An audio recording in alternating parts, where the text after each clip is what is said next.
ആദരവായ റസൂലുള്ളാഹി സ്വല്ലല്ലാഹു അലൈഹി വസല്ലമ തങ്ങൾ ഉറപ്പെടുത്തുകയാണ്, 3 വിഭാഗം ആളുകൾ അവരെ അല്ലാഹു സുബ്ഹാനഹു വ തആല നോക്കൂല. കാരുണ്യത്തിന്റെ നോട്ടം റബ്ബിന്റെ ഭാഗത്ത് നിന്ന് ഉണ്ടാവൂല. അവർക്ക് കഠിനമായ ശിക്ഷയാണ്. അല്ലാഹുവിന്റെ റസൂൽ പറയുകയാണ്, ഒന്നാമതായി ഓർമ്മപ്പെടുത്തിയത് മുദ്മിനുൽ ഖംരി, കള്ള കുടിച്ചുകൊണ്ട് മിനിങ്ങി നടക്കുന്നവനാണെന്ന് നബിയുനാ റസൂലുള്ളാഹി. രണ്ടാമതായി റസൂലുള്ളാഹി പറയുകയാണ്, ആഖുൽ വാലിദൈൻ,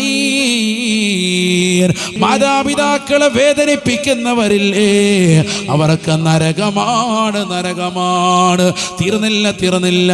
മൂന്നാമതായ വ്യക്തിയെ റസൂലുള്ളാഹി പറയുകയാണ്, അല്ലാഹുവിന്റെ റസൂൽ പറയുകയാണ്, വദ്ദയൂസ്, കുടുംബത്തിൽ തെറ്റുകൾ കാണുമ്പോ അതിനെ യാതൊരുവിധ എതിർക്കാതെ പരിപൂർണമായി സമ്മതം മൂളുന്നതായ രക്ഷിതാക്കളില്ലേ, സഹോദരങ്ങളില്ലേ, അവർ നരകം വിലക്ക് വാങ്ങിയവരാണെന്ന് നബിയുനാ റസൂലുള്ളാഹി.